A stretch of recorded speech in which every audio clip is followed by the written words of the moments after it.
We kick off Chapter 10 of our Low Tiers challenge by promoting Amelia. The Armor Knight promotion doesn't have much to offer. While the promotional stat gains are quite respectable, you remain trapped with a frustratingly low movement range of 4, which amplifies the challenge of using a weak unit. In comparison, the Cavalier gives Amelia a much healthier movement range of 7, and expands her arsenal to include swords. While the promotional gains are lower in key areas, the extra point of speed is still welcome, and she still has enough con to use an Iron Lance without slowing down.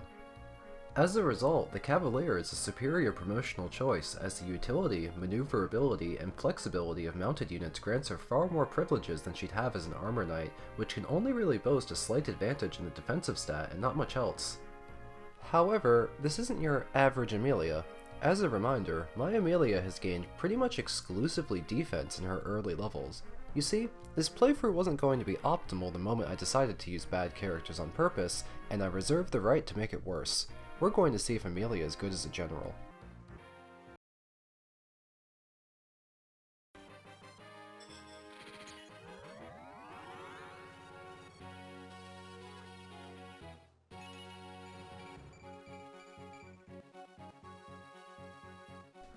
Chapter 10 has you rescue Prince Innes while fighting enemies on multiple sides.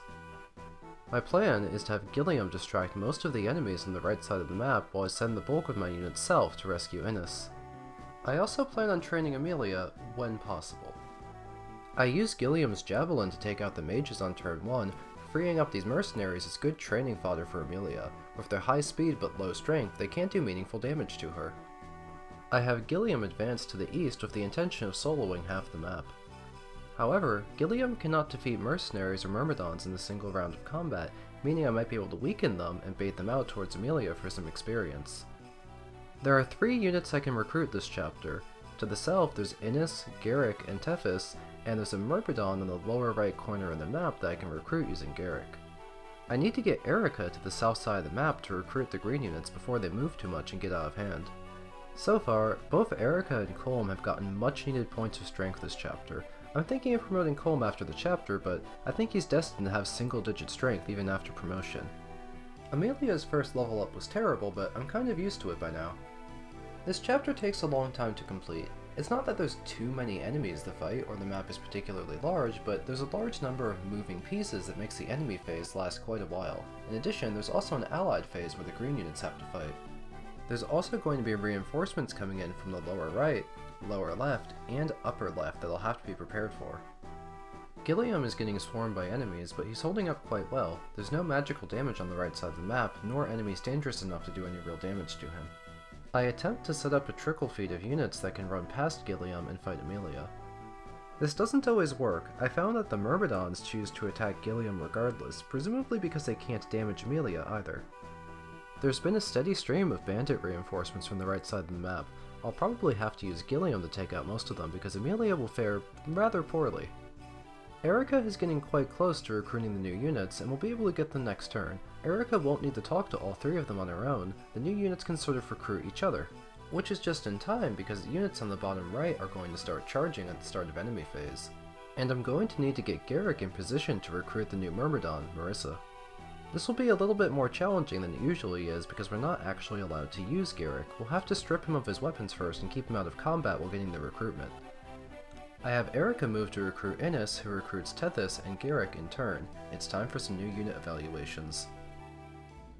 Garrick's base stats are very high for an unpromoted unit, and his huge con stat allows him to use heavy weapons at no penalty. He starts off strong and gets even better when trained and promoted, typically ending up with high offenses and good survivability. Overall, he's far too good for us to use in this playthrough. His base stats are so high I've even seen him used as the primary endgame boss killer in 0% growth playthroughs. On Eirika's route, Innes is a unit I consider to be vaguely mid-tier. I don't have a high opinion on units who can only use bows, but his stats and growths are quite usable for a pre-promote, and his very high bow rank means it isn't difficult to train him to S rank for the S rank bow, Nidhogg. No other character is likely to be able to wield the Nidhogg in your average run of Sacred Stones.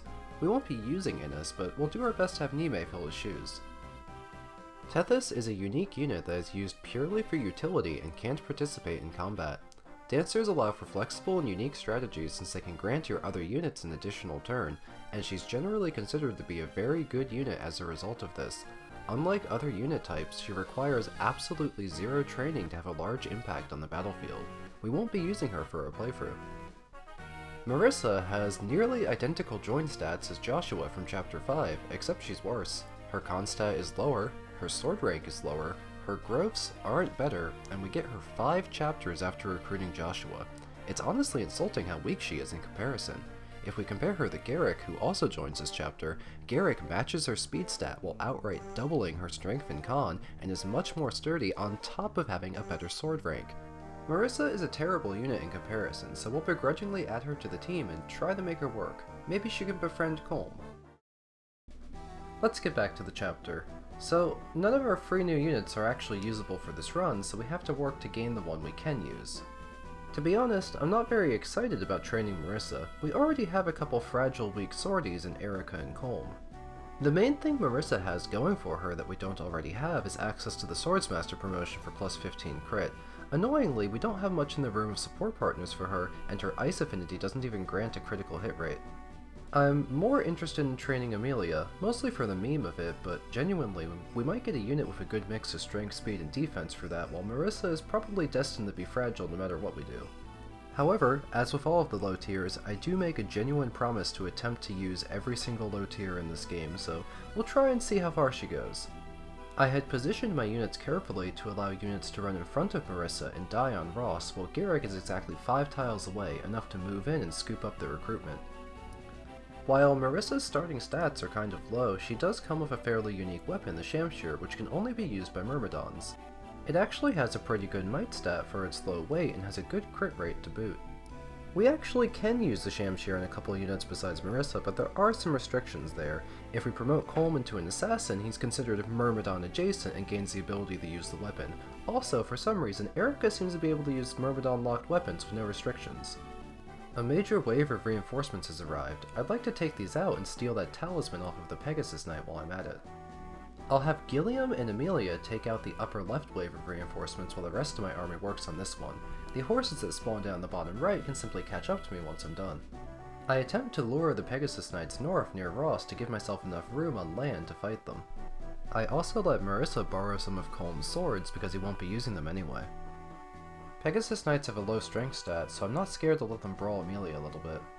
I definitely plan on promoting Ross by the end of the chapter. I had been considering doing so earlier, but I didn't actually have a hero's crest until recruiting Garrick. I'll also be promoting Colm by the end of the chapter. I was just trying to get him extra levels beforehand because his 7 strength was kind of pathetic and I was hoping I could get another point. He does have 8 strength now, which to his credit I suppose is higher than Marissa? I have Colm snatch the talisman off of the Pegasus Knight. I'm not really sure who I'm giving this to, enemy mages aren't super common, but it might be useful against late game Gorgons, Moguls, and Druids. I just need to figure out which character is most likely to engage with those sorts of enemies. Traditionally, this is an item I like to give the flyers. Amelia's offenses are still pretty low, but her luck stat is getting very high. She might actually end up with particularly high avoid if she ever gains speed.